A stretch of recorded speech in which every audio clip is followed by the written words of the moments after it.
Col Robert Howard, United States Army, retired, is a native of Alabama and now lives in San Antonio, Texas. He entered military service on July 20th, 1956, and was medically retired following injuries from a parachute malfunction on September 29, 1992. He received a direct appointment from Master Sergeant to First Lieutenant on December 5, 1969, while serving in Vietnam.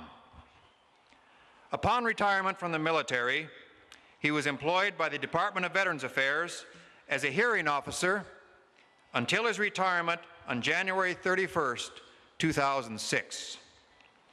This completed 52 years of serving his nation and his beloved troops. Following his retirement, he has devoted his time and effort in support of our military and has made 3 trips to Iraq and Afghanistan to share his experience and his appreciation to our service members for their service in the global war on terrorism. A listing of Colonel Howard's awards and decorations is found in your bulletin.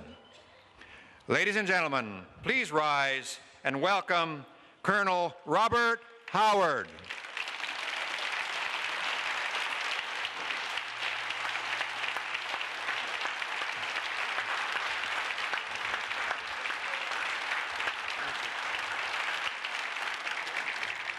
Thank you very much, Lee. Thank you.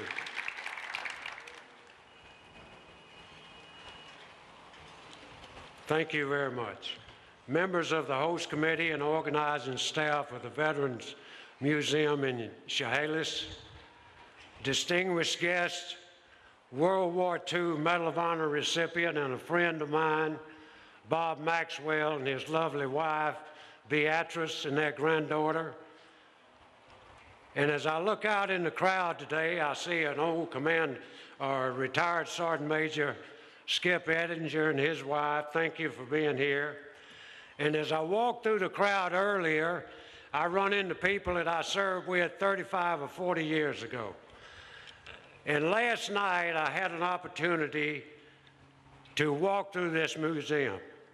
And if I may impose upon you for a few minutes today, I would like to share with you a few of my comments. Normally, I don't make notes, and I speak from the heart because everything I say is the truth. And there's 2 things that I don't like, and that's a politician and a newspaper reporter. So if there's any in the crowd, and I might add, I don't work for the government anymore, I can say that. So if there's any in the crowd, there's no insult, but you better take a lesson on honesty and commitment to this great country of ours. No, that's enough said. Now, as Americans, you know, when Johnny was singing his songs, I was taught as a very young boy to appreciate, and we don't talk about it to our youth enough, to appreciate that freedom is not free. And that's easy to say. And you know, when you say it in a crowd nowadays, you see people drop their head and you see people make insulting remarks. And as I walked through this museum last night, I have a reflection of 232 years of people like you that made it possible for me to stand here today. And as I stand here in solemn gratitude in front of this replica of the Vietnam Memorial, I need to tell you this story. In 1982, November the 11th, Veterans Day in Washington, D.C., I was the only active duty major that participated in Coming Home One, the National Allegiance of Veterans. And in that parade, I was at Arlington National Cemetery, and General Westmoreland, I met one of his drivers here today, a wonderful Marine, and shared some comments with him. He was at Arlington National Cemetery, and he laid the wreath November 11th, 1982. And he returned to the booth, and he says, "Bob, are you going to participate in the parade? And I said, General, I've been told that I'll be court-martialed if I participated in the parade. He says, well, you know, I got a $60 million class suit against CBS, the China broadcasting system. He said, and so if they court-martial you, he said, I'll sue them, so don't worry about it. So he says, you're going to participate in that parade, Bob Howard, and I'm going to give you the position of honor. We're going to march down at 7th Street, and we'll make a left turn on the Constitution Avenue, and we're going to dedicate a memorial to 58,000 Americans that made this country what it is today. And I said, I got the message, sir.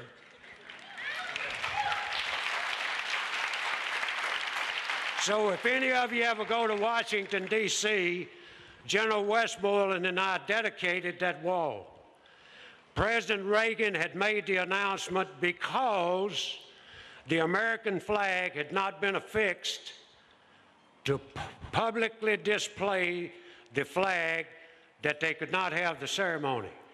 350,000 American veterans out of the 1.6 million that served in Vietnam showed up for the parade. So we had a parade of states.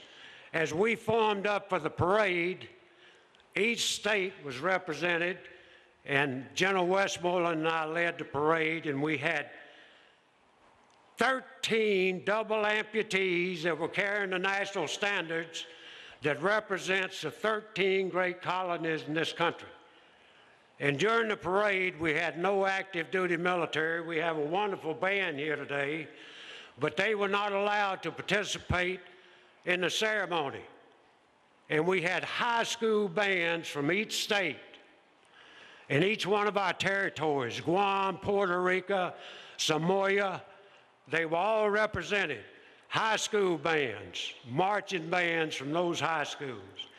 And as we were marching along and getting started, General Westmoreland was in his suit, and I was in this same uniform, which happens to be 45 years old. I can't afford to buy another one, and it still fits.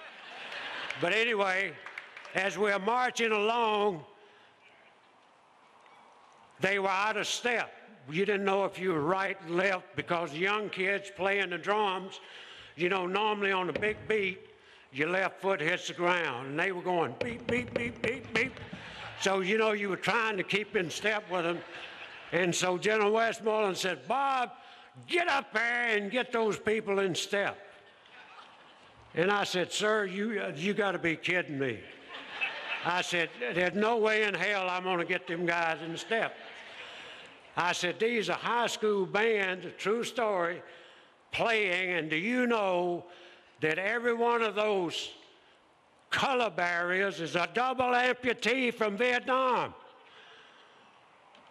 And he looked at me, and Chaplain Baker, thank you for the peace that you give us in your prayer.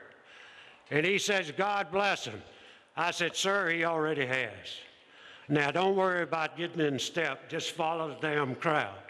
So anyway, we finished the parade at the Vietnam Memorial, and I'm standing behind a podium, right like I am now, getting ready to introduce General Westmoreland. And I looked out at the crowd, and I see, if you ever go to Washington, D.C., you got to get the reflections on the wall, the gray book, and there's a guy standing on a crutch with part of his right arm missing and his right leg missing, and he is trying to stand at attention when the American flag's passed. And that picture has been in my mind for 25 long years, looking at that veteran. And I said, General, do you see that? And he says, my God, Bob, did we cause that? I said, sir, we didn't cause anything. I said, you represent people that love this country, that fought for this country. And I said, they are proudly in attendance today And I salute each and every one of you that take time to come here to have a Remembrance Day.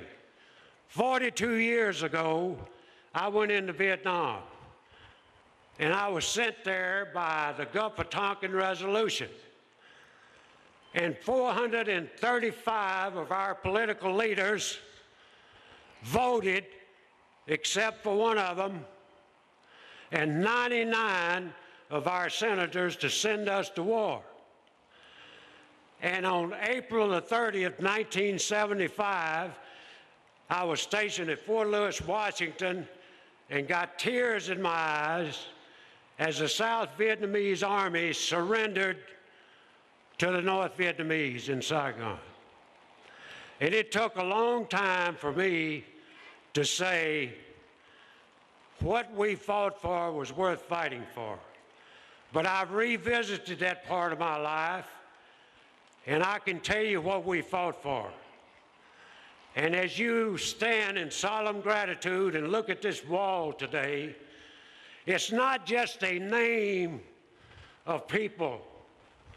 It's a reflection of service. It's not glorification of war. It's service because what they believed that they were fighting for, we got young Americans fighting for in Iraq and Afghanistan today. And we sent them over there to fight that war. Now, in Vietnam, you say we lost the war. You're wrong. Our history is wrong. Our young people here, if I was a parent, you have your child study that history and appreciate that history. The last American left Vietnam in March 1973.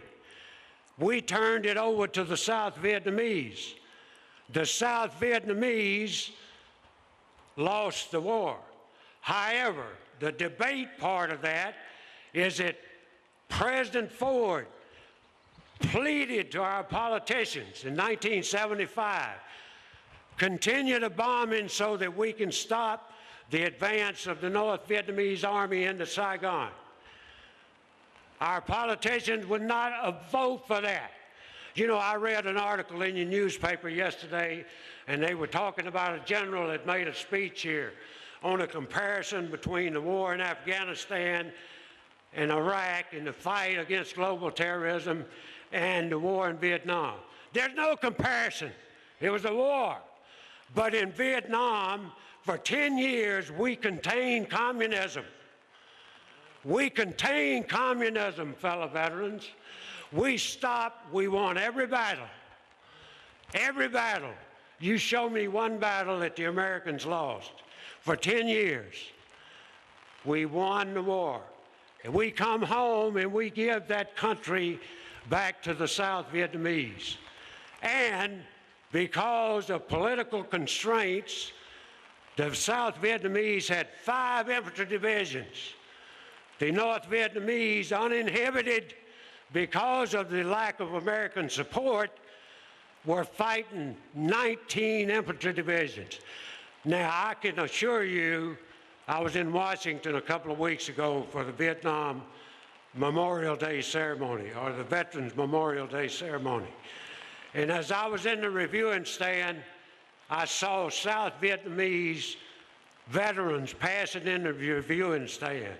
And they had signs up like Phuc Ninh, Phu Bai, Con Tum, An Khe, out of appreciation for having fought for their country and having the support of the Americans. We contained monolithic communism, the domino theory. We stopped it in Vietnam. We caused 6 nations to form ASEAN. The Asian Pacific theater was contained by the American presence. That's what we accomplished. We accomplished our goal. So as we take this day to remember these veterans, we don't want to pay homage or glorify war to the dead. We want to say that they fought for peace, just like the preface of this ceremony, the chaplain mentioned the prayer for peace. And when Johnny was singing his song, you know, and I was thinking, you know, in Washington, D.C., on top of the Washington Monument, there's an inscription that was put there in 1898 when they put the final block in, and it's Laus Dio, walk with God. That's an inscription on the Washington Monument. These soldiers walk with God, and we pay homage to their service, and I don't want you all to drown, so it's a pleasure for me to be here today, and thank you, and God bless you.